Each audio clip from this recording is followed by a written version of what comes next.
Hey folks, welcome back to the channel. Parenting disputes can get messy, and today's case is no exception. Mom thought she could rewrite the rules, claiming all 3 kids on her taxes and micromanaging holiday travel. Dad, however, came armed with a lawyer and a stack of motions. Her defense? Misinformation and excuses that didn't hold up under scrutiny. From outdated parenting tactics to bold misinterpretations of tax law, let's watch as this tangled web of excuses gets picked apart. Ryan and Michelle, please unmute. Good morning. Good morning. Are you Michelle Adams? Yes, I am. I'm trying to figure out how to make the video work. I'm so sorry. That's okay. Calling case 2014-2543-DM, Michelle Adams versus Ryan Adams. Today is Monday, November 18th, 2024 at 9:08 a.m. Court will note the appearance of Ms. Podolsky. On behalf of the defendant, this matter is before the court on the defendant's motion regarding parenting time, Christmas parenting time, tax issues, and other relief. Ms. Podolsky, you are still muted, so I won't be able to hear you. There you go. Okay. Go ahead, you can proceed. Thank you, Your Honor. It's starting first with the income tax exemption. The parties have language in their judgment of divorce, which states that the plaintiff will claim 1 minor child each year. Defendant will claim 2 minor children each year for the purpose of tax deductions on their federal, state, and local tax returns. And when their oldest is no longer eligible to be claimed, they will each claim 1 child. In the tax year 2023, plaintiff did not follow this provision in the judgment of divorce. She claimed all 3 children as income tax dependents. This caused my client great financial harm. This is something he relies upon, that he plans for. So we're asking the court to rectify this. We're asking that he be allowed to claim all 3 children as income tax dependents for tax years 2024, and then 2 children for tax year 2025. As it relates to this year's holiday parenting time schedule, and these 2 issues go hand in hand, my client is taking a trip to the U.S. Virgin Islands. He is taking the minor children with him. So we have outlined a proposed schedule for the 2-week holiday parenting time. That outline is in the motion. That is something that he has previously shared with his ex-wife. They just don't have a confirmation that those dates are acceptable. And so we're just seeking an order stating that he will have the minor children on those dates to be able to take that trip. Further, 2 of the children are under the age of 18. They do need passports. While they are traveling to what is the United States territory, we just want to make sure all bases are covered. If there's a flight that's diverted, if they have an opportunity to travel to, say, a British Virgin Island, which is very close to where they'll be staying, we think it would be appropriate for the children to have passports. My client is willing to pay for the cost of those passports for those 2 minor children. And then they would also be available to Ms. Adams whenever she would want to travel out of the country with the minor children. Lastly, Your Honor, as it relates to parenting time, the judgment of divorce does provide a schedule wherein Ms. Adams has the minor children 8 out of a 14-day period, with my client having the minor children 6 days in a 14-day period. They do have a specific provision regarding summer parenting time where each party is able to have 2 weeks of vacation time, and they have to let the other party know in writing 45 days ahead of time. Their other schedule is then exercised year-round. At this point, Your Honor, these children are 16 and 13. As I stated before, the parties do have an 18-year-old. The initial idea behind this schedule was the children were very young when the parties divorced. And there was actually language in the judgment that said they would specifically meet in no later than September of 2016 to look at modifying that schedule. When my client approached Ms. Adams about it, she said, nope, we're not making any changes. So we do believe her agreement to that provision was disingenuous at best. But now we've got a 13 and 16-year-old. They go back and forth between these parties' homes 4 times in a 2-week period. This is a difference of 25 overnights in a calendar year. They have asked repeatedly for a week on, week off schedule. So we're just asking the court to make that slight change, week on, week off, year round. That would then alleviate the issue of summer parenting time and having to make that request 45 days in advance. The parties would each know what weeks they would have the children. They can schedule trips. They don't have to then worry about maybe interrupting time with the other party. And then with that, we just request that the court update the holiday parenting time schedule, as the Calhoun County holiday schedule has changed significantly since the parties were divorced. As the court knows, we now have longer weekends at Thanksgiving, Labor Day, and Memorial Day, and we would just like that incorporated in the new schedule. Thank you. Thank you. Ms. Adams, what's your response? Yes. Hi, good morning. Good morning. I just wanted to state that this is all a little bit of a surprise to me. I opened this paperwork on Thursday evening, and I honestly had no idea that there wasn't any attempted discussions from Mr. Adams on some of these things that he's seen as unresolved or questionable. As far as my recollection and understanding, well, where would we like to start off? I guess I'll start in order, and I'll answer the first part, which is regarding the tax relief. Okay. So it was brought to my attention years ago through seeking legal counsel and counsel from multiple accountants that according to the IRS tax law, whoever the children reside with more than 50% of the time. Okay, ma'am, let me interrupt you there. That's true. The IRS code does provide for that unless there is a subsequent or a different order as it relates. In this case, you had a judgment that did provide for different handling of that deduction. So the IRS code is not applicable in this matter. Okay, so that is definitely something that is different from what I had been told from legal counsel as well as accountants. So yes, if that's the case, then I have been misinformed. And also, just to let you know, the supporting, there's additional reasons why I thought this was to be true was that Mr. Adams had approached me years ago with a document from his tax accountant asking me to legally sign off that he could claim two dependents. So I thought, why would I need to sign off this if the judgment of divorce is true and honorable and stands? So that was another reason that led me to believe this would not stand. Okay. Go ahead. Go further. Okay. So again, so what I had done is I attempted to have conversations with Mr. Adams to work something out with him. And I thought that what would be more than fair was that we would alternate the years that each of us would claim two children. So I attempted to have that conversation with him. Mr. Adams thought that was not, that he was entitled to claim two.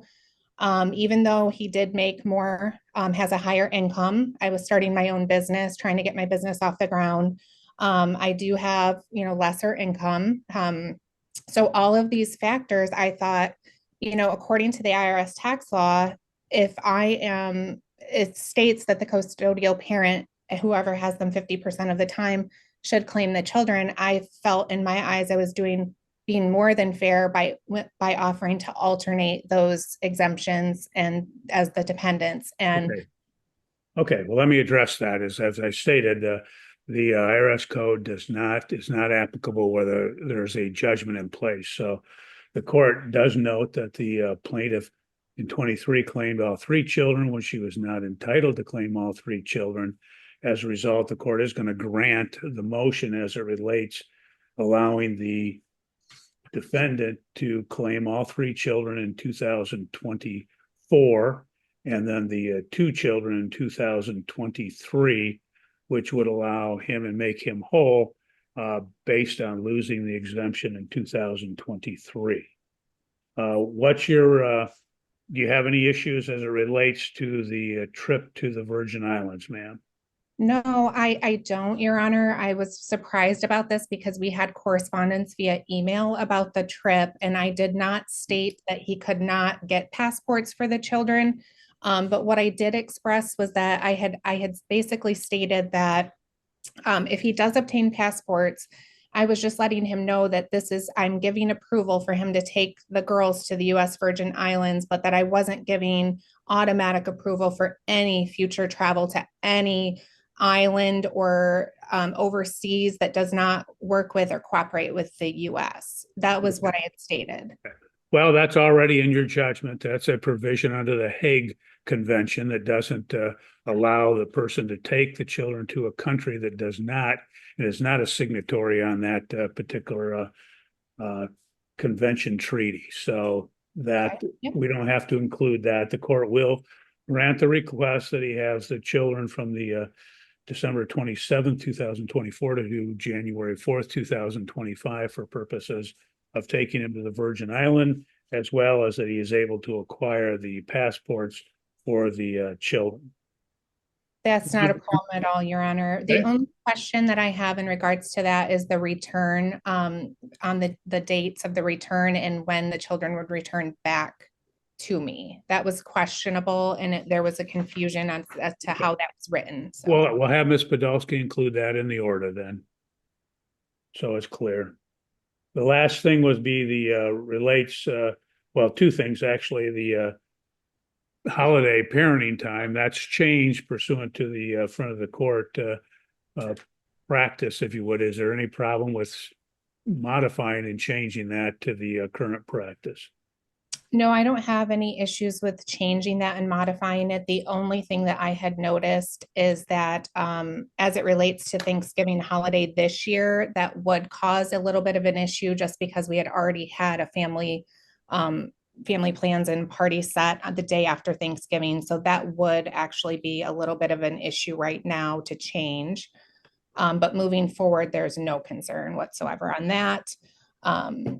I just would like some clarification on when those things are stated out for the parenting time holiday schedule, that those apply to both parties. They do.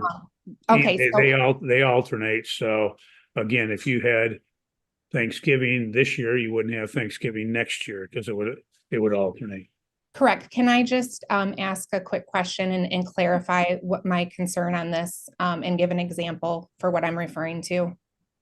Because there has been an issue, and I will just explain what it is. Well, I don't need, if we're changing that and alternating it, I don't need a rendition of something that previously happened because it wouldn't be applicable now. So The only thing I would like clarification on is when it states, for example, a Father's Day holiday ends at 6 p.m. Does that mean that the children come back to me at 6 p.m. even if it's his standard parenting time? Or that's the question that I have, and I think that's where the confusion lies. well, the specific times, those take precedence over other times. So let's say your weekend was the weekend of Father's Day and he has Father's Day, then that would take precedence over your time.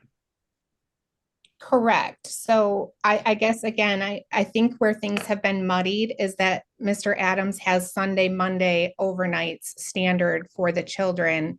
And a lot of times that's where the holidays fall. So it's getting complicated.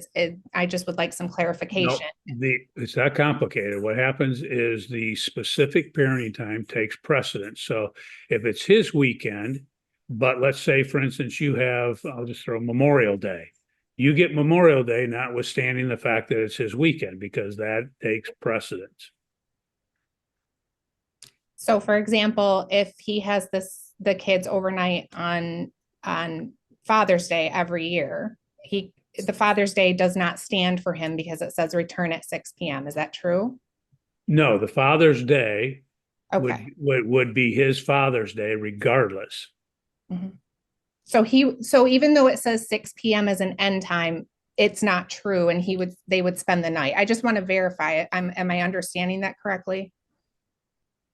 Well, it depends on what the holiday is and what the next holiday would be. So, I guess I would like to just state, we have not had issues, in my opinion, on any of the holidays and how they're stated.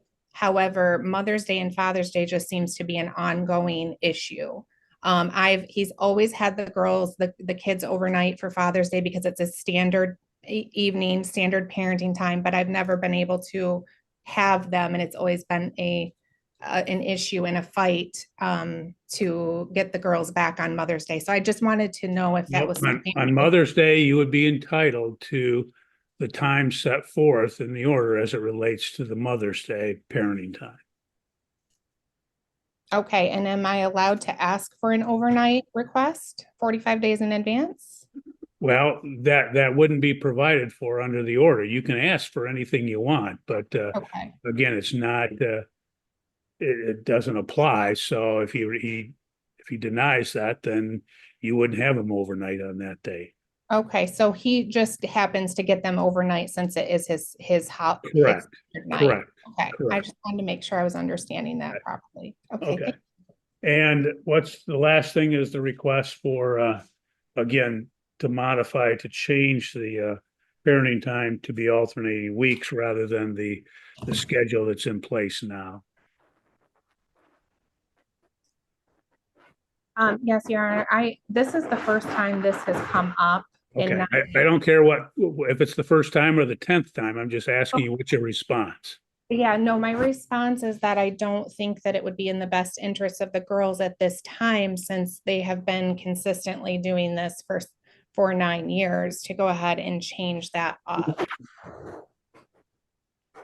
And there has been no request or conversation at all from the girls to me, any type of communication about wanting to change the schedule. Okay. Well, it does appear that the schedule when it was implemented was obviously could be related to their age and not having to have them gone such an extended time. But the court does note in reviewing the motion that in fact it does provide obviously not the consistency that could be provided on a straight schedule. And it requires that the kids would, again, be disrupted a number of times during the 2-week period, going back and forth. So the court is going to grant the request at this time. If there was, again, some problems in the future as a result of it, then I'll say, Ms. Adams, you have a right to file a motion and the court can address it at that time. So, Okay, Ms. Podolsky, I'll ask that you would prepare an order and submit it under 7-day. Thank you. Okay, thank you. Parenting disagreements don't have to lead to courtroom drama, but here we are. This case shows just how chaotic things can get when communication breaks down. Mom's choices, especially her resistance to a more practical parenting schedule, only added fuel to the fire. What do you think? How would you handle a situation like this? Do you think Dad took the right approach, or was there a better way to resolve things? Let me know your thoughts in the comments. And don't forget to like, subscribe, and hit that notification bell for more gripping courtroom moments. Thank you for watching. See you in the next.